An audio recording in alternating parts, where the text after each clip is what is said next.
innervation of the liver. And we will make now the diagram, write the name of this diagram. It is the arterial supplement of supracolic compartment of the peritoneal cavity. Supracolic compartment of the peritoneal cavity. Let's start. Now look please here. I put two markers in my belly. They modulated for you two biggest vessels in retroperitoneal space. In the left side you can see aorta abdominalis. In the right side you can see inferior carotid. And now I will draw for you the first branch of aorta abdominalis, which is called truncus coeliacus. Truncus coeliacus, it is the single unpaired branch of aorta abdominalis. And in the brackets you can write or remember, this is level of T11, T12. Let's draw this red structure, aorta abdominalis, structure number 1 in our picture. And now from aorta abdominalis I draw the single branch. Branch number 2 in our picture, which is called the truncus coeliacus. Otherwise, we call it tripod because it's divided into 3 main branches. Let's make this division from up to down. Number 1, number 2, and number 3. Sorry, not 2, 3. Number 3, number 4, and number 5. Write the names. Number 3 we call the left gastric artery. Number 4 we call the common hepatic artery, arteria hepatica pulmonis. And number 5 we call the splenic artery, arteria lienalis. Let's say from up to down or from right to left. This is position of the structures. Left gastric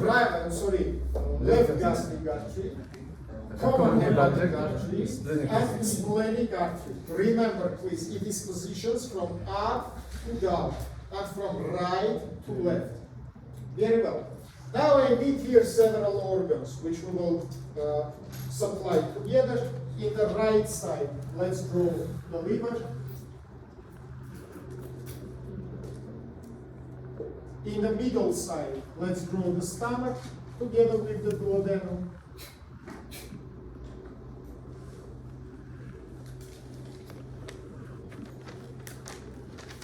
In the left side, let's draw the squeeze.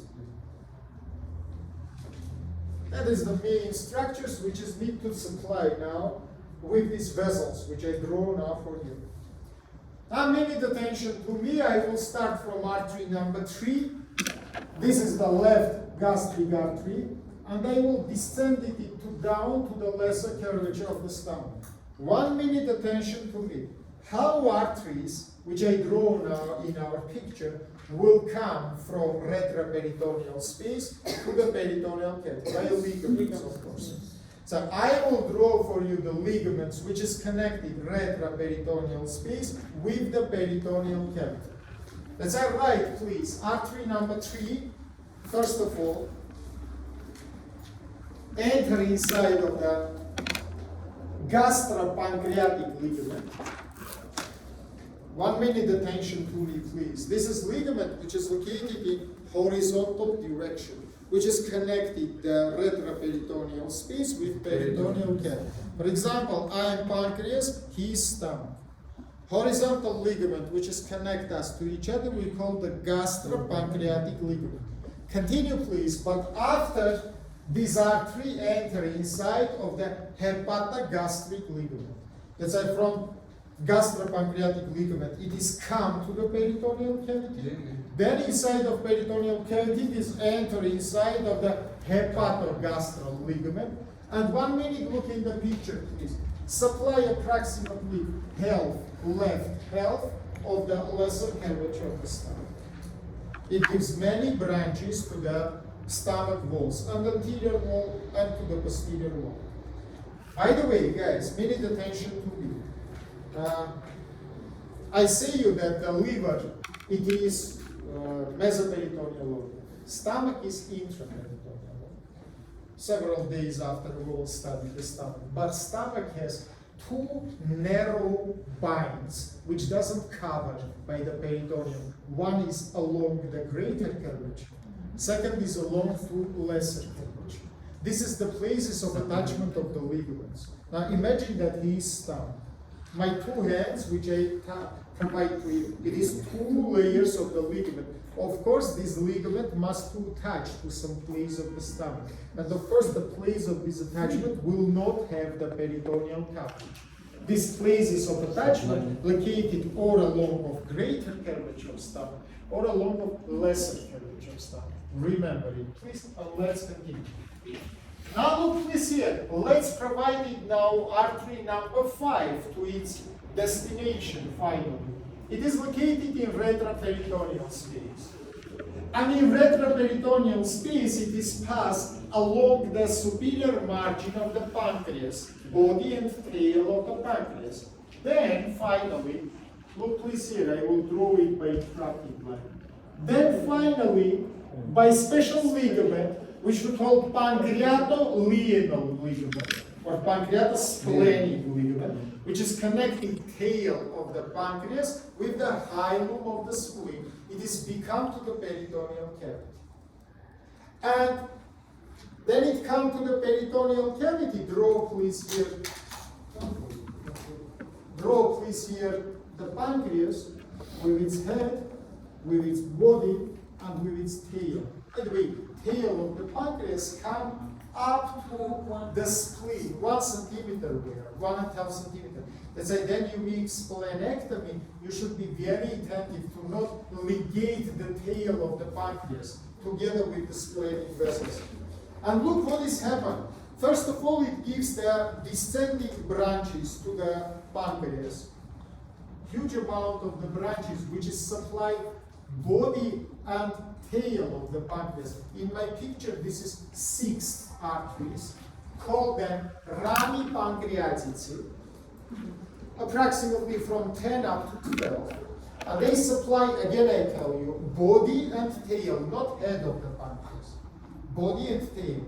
And finally, our splenic artery comes to the hilum of the spleen. Here it's divided into 2 or 3 branches and enter inside of the spleen.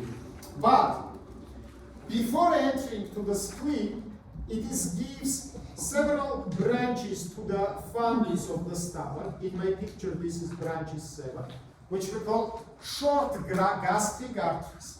How they come to the stomach? Right place in gastrosplenic ligament. The ligament which is connected spleen with the stomach. That's a short gastric arteries, 3 or 4, they supply the fundus of your stomach. But not enough. One more branch from splenic artery come to the greater curvature of stomach and pass up to the midpoint of it. In our picture, this is artery A, which is called the left gastroepiploic artery. Left gastroepiploic, arteria gastroepiploica sinistra. In same ligament, it is inside of, first of all, entering to gastrosplenic ligament. By gastrosplenic ligament, it is come to the stomach. Now open the brackets and write please. After it is entered inside of the gastrocolic ligament. Ligament which is connected greater curvature of your stomach with the transverse colon. That's a look so hard movement make this artery. First of all, from hilum of the spleen. It is originated from splenic artery. It is entered inside of gastrosplenic ligament, come to the greater curvature of the stomach. And in the level of greater curvature, it is entered inside of gastrocolic ligament. And it is supplied greater curvature of stomach. By the way, in double way, it gives branches to the stomach and to the greater omentum.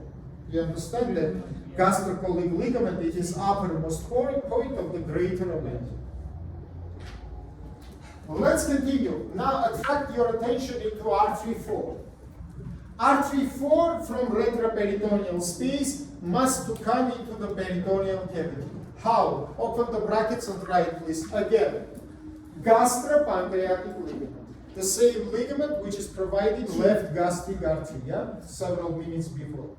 Inside of this ligament, 1 minute attention to me, it gives one descending branch which is come to the superior horizontal part of the duodenum. Mention it, please, artery number 9, and call it, please, the gastroduodenal artery. Arteria gastroduodenalis. This arteria gastroduodenalis on the level of upper margin of superior horizontal part of duodenum, split it into terminal branches. One is to downwards, second into the greater curvature of the stomach. Why the gastric artery? Put here the number 10 and number 11. Number 10, call please right gastroepicloic artery.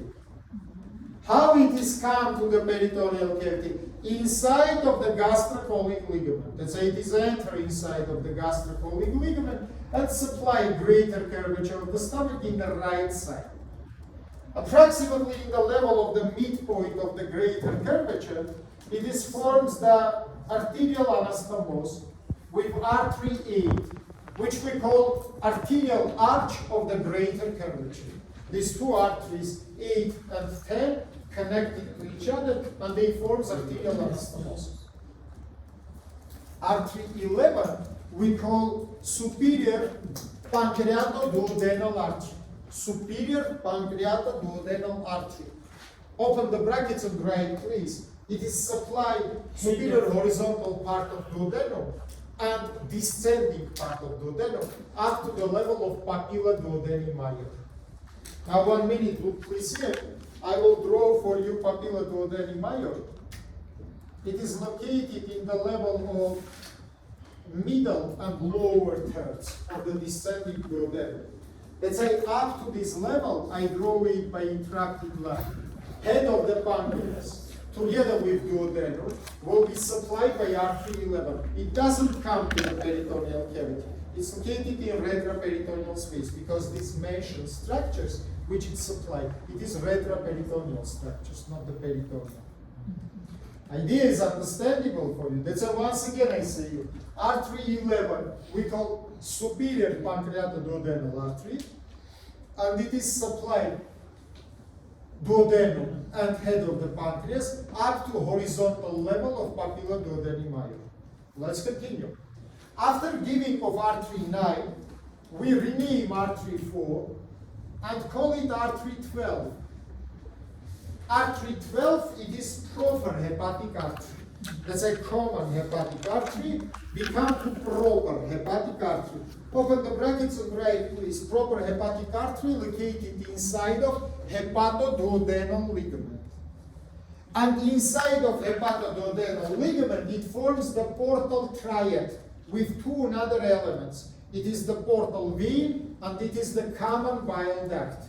So once again, remember please, I put now three structures together. Look here please. And these three structures, green, blue, and red, I put from right side to left side, between my liver and duodenum. These three structures is called portal triad. Ductus choledochus, green one, vena porta, blue one, and arteria hepatica propria. That's why remember, please, proper hepatic artery inside of hepatoduodenal ligament is not alone. It is passed with two other important structures, and together with them it forms the portal triad. Now look please here. Inside of this ligament, it gives one descending branch to the lesser curvature of the stomach. In my picture, this is branch 13. And call it please right gastric artery. Right gastric artery. It is, in the brackets right please, from hepatoduodenal ligament. It is come to hepatogastral ligament. And in midpoint of the lesser curvature, we see formation of second arterial arch, which we call arterial arch of the lesser curvature, between artery 13 and between artery 3. Is it understandable for you? Let's continue. Now artery 12, inside of the portal triad, inside of hepatoduodenal ligament, come to the hilum of the liver. And in the hilum of liver, it is divided into two terminal branches. One is goes to right lobe, second goes to the left. In my picture, it is branch number 14 and number 15. 14 we call right hepatic artery. 15 we call left hepatic artery. Now look here please, one more organ I will draw here. It is our gallbladder. And from artery 14, I will provide it arterial branch to the gallbladder. This will be branch number 16 and call it cystic artery. In majority of cases, it is originated from right hepatic artery. Let's say, remember, please, this is arterial supplyment of all upper compartment. Let's say 2 big arteries you see in the lesser curvature of the stomach, 3 arteries you see in greater curvature. It is short gastric, left gastroepiploid, right gastroepiploid. Splenic artery, which is supplied the spleen and gives the branches to the pancreas, head of the body, and finally proper hepatic artery, which is divided into 2 branches and supply the liver and gives the branch to gallbladder. About the innervation of the liver, everything is simple, guys. Plexus coeliacus gives the sympathetical branches. Parasympathetical, it is the vagus. Mainly it is from anterior tract of the vagus, left vagus, which is located in anterior surface of the stomach. You know, right vagus located in posterior surface, it forms posterior tract. Left vagus located in anterior surface. Together they forms the plexus, and the right one gives the branches to the liver. Sympathetical branches together with parasympathetical branches inside of the hilum of the liver forms the plexus hepaticus, which is supplying not only the liver but gallbladder. Do you have questions? This is the way how you will explain the topography of organ, classical way. Now write please the name of next organ, it is the gallbladder.